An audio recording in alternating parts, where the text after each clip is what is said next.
سر ايه اللي جابنا هنا؟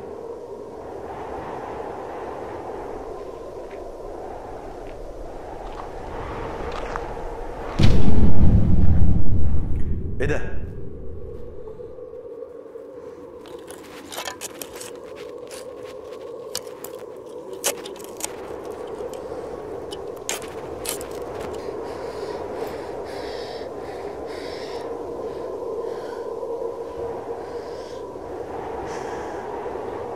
ايه ده؟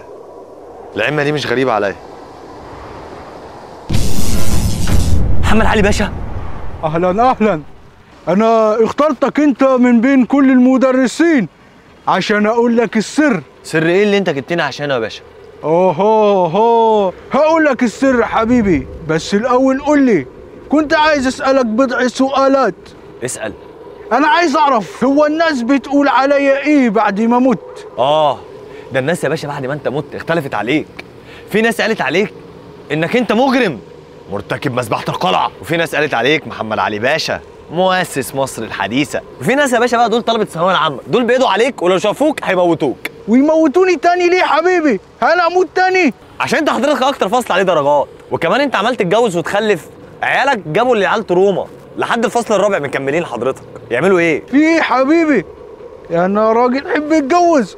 طب العمل يا باشا احنا عايزين نشوف حل لطلبة الثانوية العامة. انا جبتك هنا ومش عايزك تقلق، ولا انت ولا طلبة الثانوية العامة، وهقول لك على طريقة تخليهم يعرفوا محمد علي باشا، هتخلي طلبتك تضمن الفصل كله يا حبيبي. يعني يا باشا هتقول لي السر؟ اطمن يا مستر وابدأ اعلن، ومحمد علي معاك. يعني اطمن وابدا اعلن؟ يا حبيبي محمد علي باشا قال لك انه في ظهرك خلاص.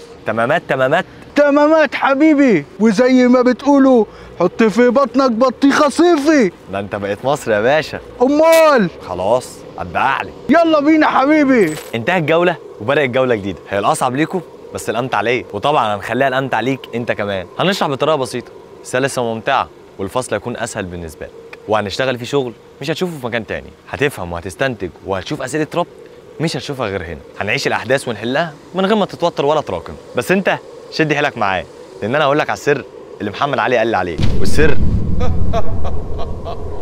الصوت ده. لا اقفل لي الكاميرا دي يا ابني ويلا بينا على الاستوديو. وانت لو عايز تعرف السر هستناك الاسبوع الجاي.